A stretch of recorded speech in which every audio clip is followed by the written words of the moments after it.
Fitur-fitur untuk peningkatan interaksi, partisipasi, kolaborasi, workspace, dan learning. Segera download RRI Digital.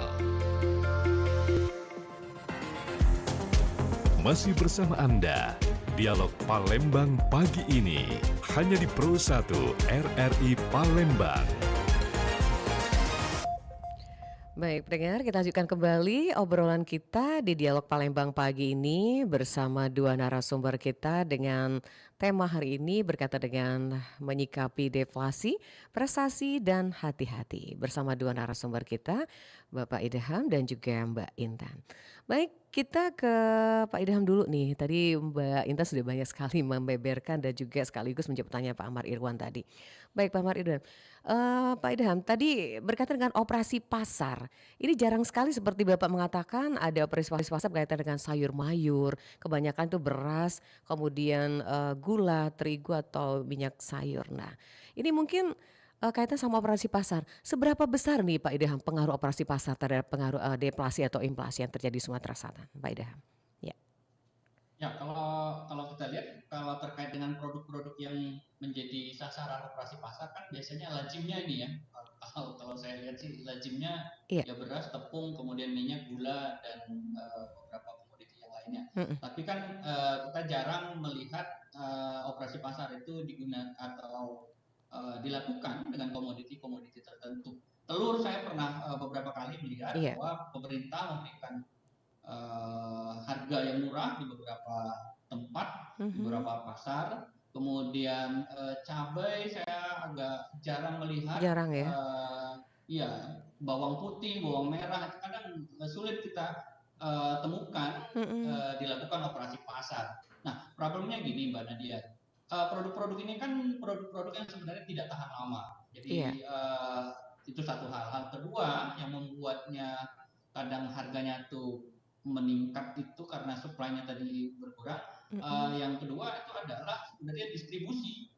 Bagaimana kita menjaga distribusi produk dari petani itu sampai kepada si konsumen itu dengan baik dan tidak terlalu banyak rantainya. Terlalu banyak rantai itu kan artinya itu kan bikin cost, bikin biaya yang akhirnya harus ditanggung oleh si konsumen. Nah, pemerintah bisa memastikan bahwa produk-produk yang sebenarnya menyangkut hajat masyarakat banyak itu jalur distribusinya itu bisa diamankan. Tadi Mbak Intan bilang salah satunya kalau sekarang kan kita beberapa tempat sekarang mengalami banjir ya, sehingga kadang distribusi itu juga membuat harga dari satu tempat ke tempat yang lain itu berbeda cukup tinggi. Karena apa? Misal sayur mayur kita dipasok sebagian besar itu dari daerah Curug, daerah Lahat misalkan, seperti daerah dari dataran tinggi. Nah, ketika daerah itu mengalami banjir atau longsor sehingga sulit untuk mensuplai produk-produk atau hasil pertanian, nah itu akan menyebabkan tingkat harga mengalami kenaikan. Nah, hal-hal seperti ini yang mungkin perlu kita antisipasi, apalagi ini musim hujan yang luar biasa. Iya. Teman-teman kita banyak juga mengalami kebanjiran. Nah, pemerintah mungkin juga bisa melakukan antisipasi itu. Nah, satu lagi sebenarnya kaitannya dengan operasi pasar. Ini bukanlah sebuah solusi yang sifatnya permanen.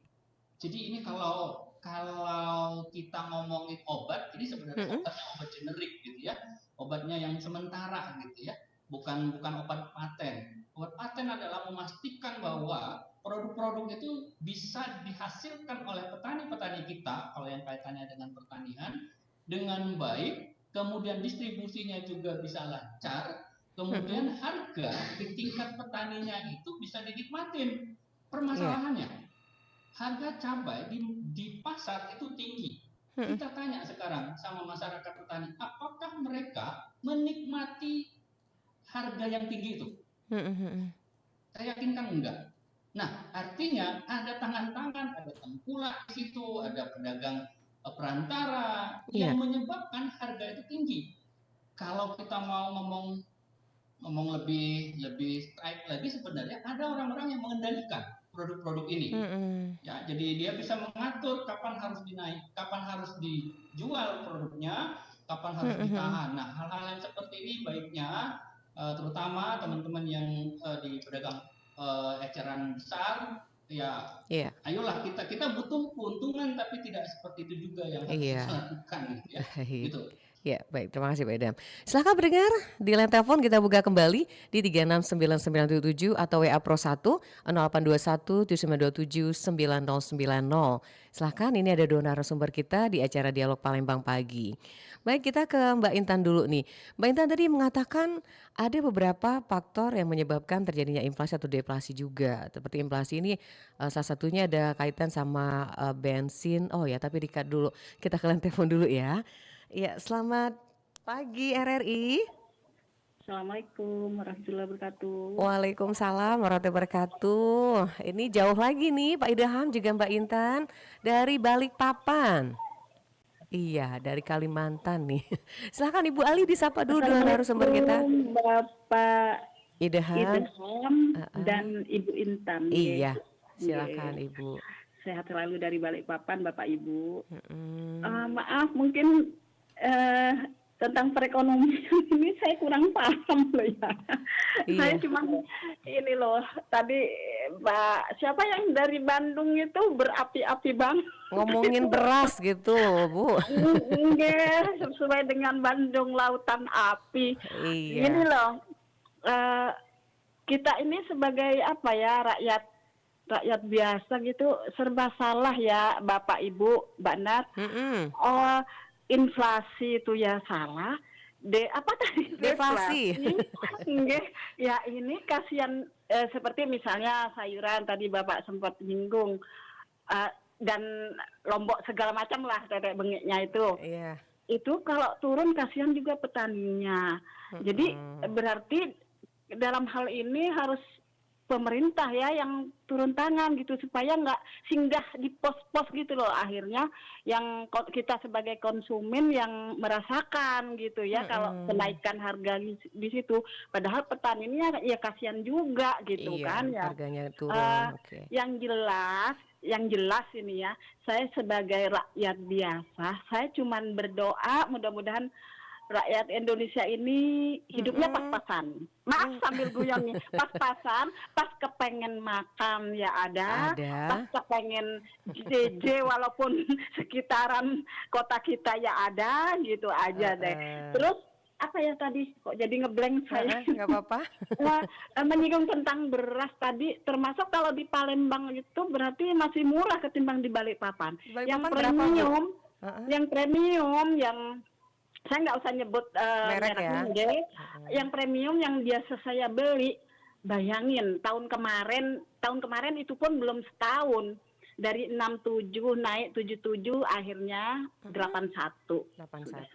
Nggih, berarti kan lebih dari 15.000 berapa itu naiknya ya. Nggih, itu aja saya yang jelas saya cuma berdoa mudah-mudahan hidup pas-pasan, pas pengen makan ada gitu aja. Pas beli beras harganya turun gitu aja.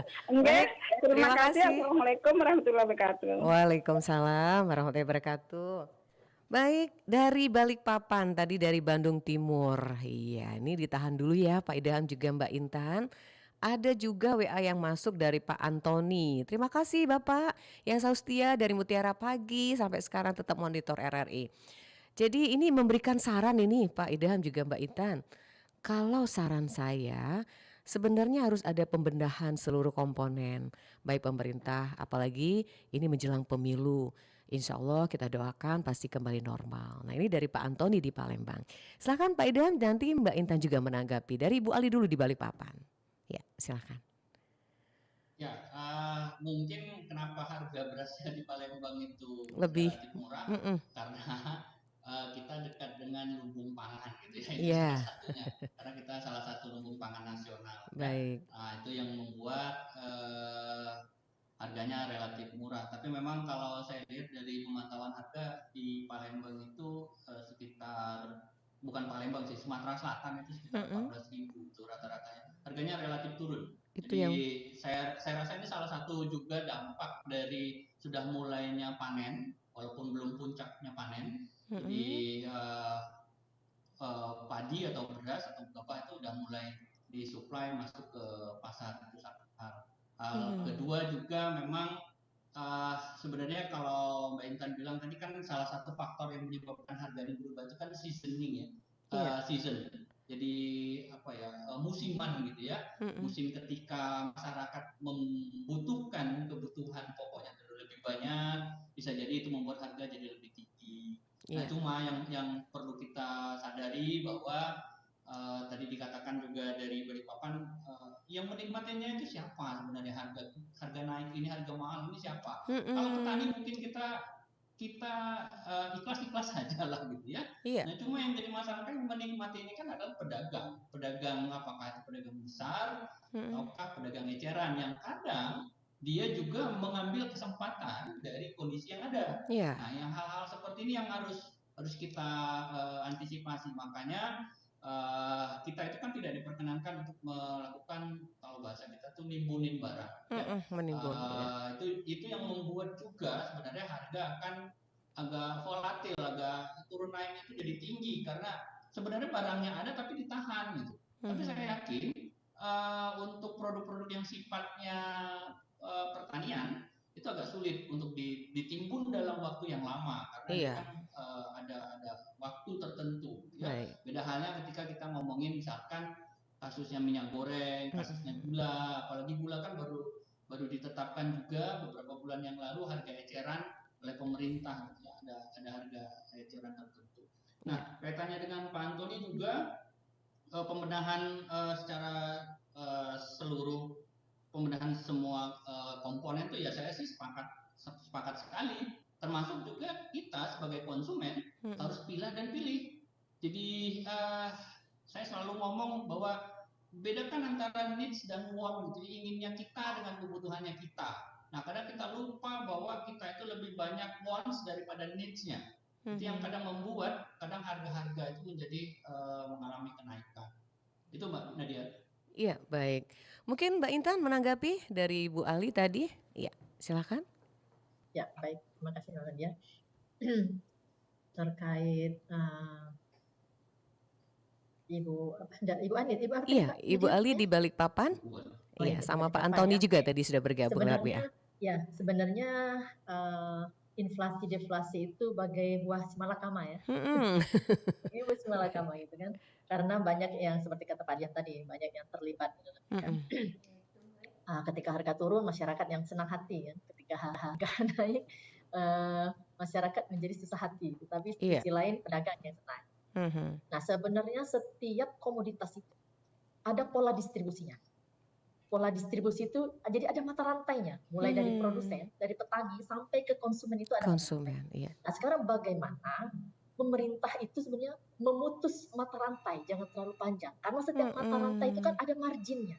Iya. Dengan berkurangnya margin itulah nanti harga yang sampai ke masyarakat itu bisa mencapai level yang istilahnya bukan terlalu tinggi dan tidak terlalu rendah. Iya. Jadi ada semuanya diuntungkan mulai dari petani sampai dengan masyarakat. Jadi mata rantai setiap komoditas itu jangan terlalu panjang, jangan dibuat panjang seperti itu. Baik. Iya. Mengapa bisa juga mengapa beras tadi itu di Sumsel menjadi lebih rendah dibandingkan di tempat lain kan? Memang salah satunya kita sebagai lumbung.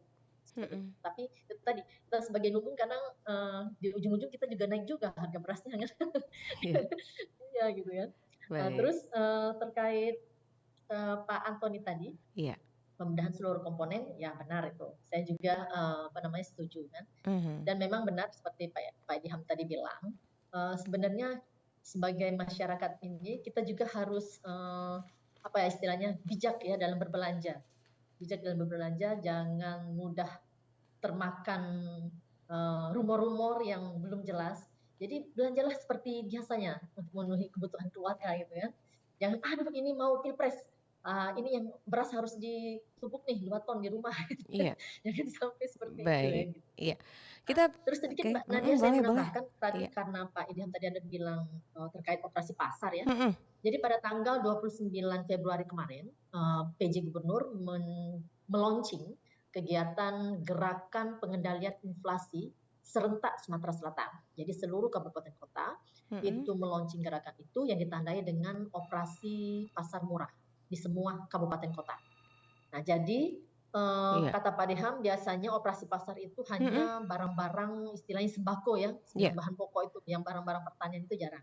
Nah, tapi sekarang Pak, operasi pasar itu sudah mulai memasukkan barang-barang pertanian. Karena Alhamdulillah. mereka sudah melihat misalnya bulan kemarin, apa yang penyebab inflasi? Cabai. Sekarang mereka memasuk cabai di operasi pasar mereka. Seperti Baik. Pak. Jadi yang di operasi pasar terakhir di akhir Januari Februari? kemarin itu sudah ada Januari ya? bawang merah, bawang putih, cabai merah, cabai rawit itu sudah dimasukkan dalam OPM. Nah, Alhamdulillah. cuman yang menjadi kendala, yang menjadi namanya kendala itu adalah sebenarnya seperti kata Pak Deham bilang, kalau OPM itu biasanya cuman sekali gitu kan, sudah selesai. Kita tuh butuhnya itu masif. Masif, terus ya Jadi berkelanjutan. harga itu terkendali. Iya. Ya kan? Harga terkendali. Kita kan bagaimana melemparkan barang ke pasar. Sehingga pedagang itu melihat, aduh ini barang banyak, saya harus menurunkan sedikit harga, ngambil keuntungan sedikit aja. Nah, gitu kan, seperti itu kan. Baik. Ada efek psikisnya terhadap pedagang-pedagang gitu kan. Baik. Mbak Intan, Betul. Pak Idham, Ya. ada pendengar kita yang mau bergabung. Selamat pagi. Selamat pagi, Iya, dengan Bapak Pak Yayan Pak- di Sekip. Pak Yayan di Sekip. Ya, Silakan Pak Yayan. ya, terima kasih Ibu dan juga Ibu dan Bapak narasumber. Kalau untuk deflasi, inflasi ya Sumatera Selatan ini ya kalau saya lihat ini Bu ya, 2 tahun terakhir memang agak sedikit masih tidak stabil inflasi maupun deflasi. Namun di sisi lain kan ini kan masa politik, kita bisa berpikir kalau dulu trennya saat tahun politik atau masa politik itu banyak sekali caleg atau mungkin kepala daerah ini yang membagi-bagikan sembako.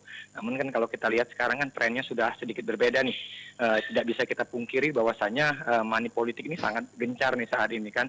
Nah kalau saya sih berpandangan untuk inflasi atau daya beli bisa dikatakan seperti itu sendiri, ini baru akan terasa ini menjelang atau setelah tanggal 14 pencoblosan nanti. Karena memang tren sekarang kan membagi-bagikan uang atau money politik sebagian besar ini tidak bisa kita pungkirin kalau saya sebagai masyarakat melihatnya. Untuk tren saat ini beda dengan dulu. Kalau dulu lebih berbagi sembako atau mengunjungi warga, kalau saat ini kan lebih ke perangkat RT RW, mereka mengkoordinirnya atau oknum RT mengkoordinir mereka untuk meminta KTP, membagikan sejumlah uang. Nah ini kalau saya lihat nanti setelah Pilpres atau mungkin Pileg ini baru akan terasa ini daya beli masyarakat meningkat karena sudah ada kegiatan atau upaya-upaya money politik ini sendiri. Namun di sisi lain yang kalau saya melihat nih bagaimana Sumsel ini tidak bisa deflasi atau inflasi. Kita melihat makin banyak orang kaya, tapi di satu sisi kita lihat sepanjang jalan khususnya di Kota Palembang ini pengemis gembel ini masih sangat tinggi. Jadi ketimpangan sosial ini sangat tinggi. Nah ini salah satu juga faktor yang saya pikir menimbulkan inflasi atau deflasi ini sendiri. Di satu sisi juga saat ini kita tahu lagi masa El Nino untuk produksi seperti beras dan sebagainya ini bisa dikatakan menurun. Nah yang terakhir yang saya soroti terkait masalah upaya-upaya pasar murah tadi yang dikatakan perlu masif atau sebagainya. Saya pikir ini masyarakat terlalu sering dimanjakan. Di tiap tahun atau mungkin sudah tren dari dulu ini saat terjadi inflasi atau deflasi adanya upaya pasar murah. Tapi kita tidak menggerakkan UMKM ini lebih dikembangkan lagi atau usaha-usaha kecil ini lebih dioptimalkan lagi dan masyarakat pinggiran tersentuh. Jadi ada sistem atau upaya menular bisa dikatakan seperti itu. Saat tetangga ini ada usaha, mungkin tetangga sebelahnya bisa ikut atau mungkin bekerja sama. Nah ini juga kalau saya pikir ini salah satu. Namun yang menjadi catatan sedikit saja Bu, ini masih tingginya ketimpangan sosial, gembelan pengemis masih sangat tinggi. Kalau di Sumatera Selatan orang kaya makin banyak bisa dikatakan yang miskin juga banyak. Nah ini juga harus dikontrol. Pemerintah sepertinya upaya infrastruktur, namun anak-anak yang tidak bersekolah di pinggir jalan itu sangat tinggi dan ini tentunya mempengaruhi khususnya di Kota Palembang ini menjadi catatan pemerintah Kota Palembang juga. Terima kasih. Terima kasih Pak Yayan. Iya, terima kasih banyak. Ini sebenarnya Pak Yayan paham betul ini ya, laporannya panjang banget gitu. Baik, lengkap sekali dari anak jalanan, kemudian juga ada ketimpangan ekonomi dan sebagainya. Mungkin dari Pak Idham dulu nih menanggapi, Pak Yayan di skip, silakan. Baru nanti Mbak Intan. Ya, kalau masalah caleg itu ya wallahu alam ya ada apa enggak duitnya gitu ya. Tapi ya harusnya kita sebagai masyarakat bijak lah gitu ya, jangan korbankan pilihan kita cuman karena mohon maaf sekali 200-300 ribu gitu ya. Pilihlah dengan sesuai dengan kapasitas orangnya, bahwa kita juga kenal sehingga ketika dia menjadi caleg, nanti kita bisa diskusi, bisa kasih masukan ke beliau, ya.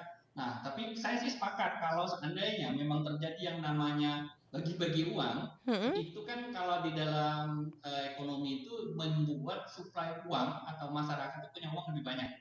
Kalau punya uang lebih banyak, itu biasanya willingness to consume-nya itu meningkat. Daya belinya. Nah, ketika dia daya belinya meningkat, itu menyebabkan dia akan beli lebih banyak produk-produk atau bisa jadi dia ya di luar atau lebih tinggi dari normalnya. Nah, jika ini tidak bisa diantisipasi, tapi mudah-mudahan ini tidak terjadi. Jika ini tidak diantisipasi, maka dampaknya itu adalah terjadi kenaikan harga. Nah, mudah-mudahan lah ya. Saya rasa sih masyarakat udah cukup bijak lah ya dalam politik, menentukan apakah mau pilih A, B, C, itu silakan. Tapi kalaupun dampaknya tadi ada uang tambahan, ya mudah-mudahan itu tidak terlalu signifikan untuk membuat inflasi kita menjadi terus tinggi, gitu ya. Karena kalau kita lihat data ketika kita pilpres sebelumnya, itu juga tidak terlalu signifikan mendorong inflasi sebenarnya, karena kita kan udah berapa belas tahun ini bisa mengendalikan di bawah 10%, itu satu hal. Hal kedua, masalah ketimpangan, harus kita akui kalau masalah ketimpangan. Saya rasa teman-teman dinas sosial juga perlu menertibkan, karena memang saya lihat sih di beberapa tempat banyak sekali yang namanya pengemis dan pengamen jalanan yang kadang, kalau saya kebetulan tinggalnya di seberang dulu, kadang dia maksa gitu kalau nggak ngasih, gitu ya. Itu jadi problem juga. Saya rasa juga ini perlu jadi perhatian teman-teman di pemerintah kota. Nah, terakhir yang kaitannya tadi dengan pasar murah, ya tadi yang saya katakan bahwa ini bukan solusi yang sifatnya permanen. Yang sifatnya permanen itu adalah menjaga atau memastikan bahwa produknya petani, yang dihasilkan itu bisa tersampaikan kepada masyarakat dengan harga yang murah, kemudian cepat, kemudian pasti. Pasti itu artinya ada kepastian barang itu ada. Tadi dikatakan sama Mbak Intan kan kita harus potong tuh yang jalur distribusi, kemudian yang banyak sebenarnya membuat harga itu menjadi meningkat, dan harga tinggi itu bukan dinikmati sama petani sebenarnya, yang dinikmati oleh sama penjual atau distributor. Gitu Mbak Nadia. Baik, ya. Mbak Intan silakan mungkin menanggapi dulu nih pertanyaan Pak Yayan di skip tadi. Ya, mungkin saya menanggapi sedikit aja yang terkait masyarakat miskin tadi. Memang sebenarnya masyarakat yang kita kategorikan sebagai masyarakat miskin kan ketika mendapatkan bantuan langsung yang ada di mindset mereka belanja gitu kan. Jadi begitu dapat hari ini langsung habis hari ini. Habis uangnya tidak gitu. tidak memikirkan untuk kedepannya. Jadi seperti itu. Jadi mungkin pengaruhnya terhadap pergerakan ekonomi mungkin nggak terlalu ini nantinya, nggak terlalu sebutkan habis hari itu juga. Bisa hari itu juga.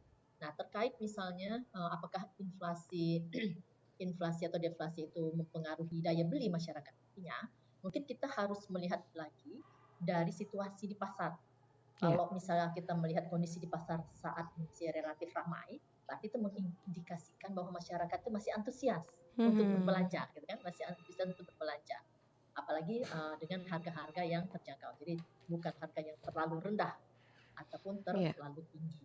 Itu namanya menjaga stabilitas harga. Kemudian terkait pasar murah,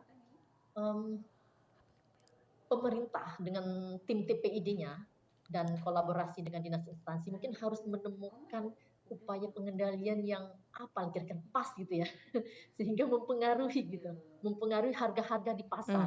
Jadi ketika misalnya pemerintah mengadakan OPM, ada juga namanya gerakan pangan murah GPM, gitu ya, itu seringkali bukan di titik pasar, jadi mendekati. Waktu itu pernah juga dilaksanakan di pasar. Jadi itu yang maksud saya. Mungkin ditentukan kembali kalau misalnya mau melaksanakan OPM ataupun GPM, titik-titik yang pas gitu. Ada yang melakukannya di kantor camat, gitu kan? Ada yang melakukannya di mana, misalnya di lapangan apa gitu kan, seperti itu. Tapi sebenarnya kan yang menjadi barometer itu adalah pasar. Jadi ini di pasar itu, kita juga mengadakan pendataan di pasar. Jadi Iya. harga-harga itu yang kita pantau itu yang di pasar. Ya ketika melaksanakan OPM itu bukan di titik pasar, kita Mhm. tidak tahu apakah itu nantinya berpengaruh terhadap harga-harga di pasar atau tidak. Seperti itu, Mbak. Iya, baik. Terima kasih Mbak Intan. Untuk Pak Yayan, tadi Pak Idan tidak ada disinggung oleh Pak Yayan mengenai adanya UMKM gitu. Nah, ini ada nggak nih Pak kaitannya juga ini sangat penting sekali agar UMKM juga selalu bisa diperhatikan oleh pihak pemerintah agar deflasi inflasi ini bisa terkendali juga nih. Seperti apa nih Pak Idham? Singkat saja. Ya, jadi saya juga terkait cabai nih ya, bulan lalu lah, saya Mhm. kan kebetulan mengadvokasi teman-teman UMKM di Palembang. Nah, problem mereka mengeluh ke saya, Pak Idan, saya stop berproduksi. Saya bilang, Mhm. kenapa? Iya, bagaimana saya bisa jual satu toples cabai misalkan dia biasanya jualnya 25.000 Mhm. dengan rata-rata misalkan modalnya yang tadinya itu ya mungkin sekitar 17 sampai 18.000. Sekarang gara-gara cabainya meningkat, dia bilang, maka saya nggak bisa nggak bisa Mhm. berproduksi Berproduksi. karena biaya untuk memproduksinya itu lebih dari 25.000 dan saya tidak mungkin bisa jual lebih dari itu, dia bilang. Baik. Aku tidak mungkin menjual lebih mahal. Nah, ini juga mungkin terkait dengan UMKM juga perlu, terutama yang menggunakan komoditi-komoditi tertentu, pemerintah mungkin bisa memperhatikan.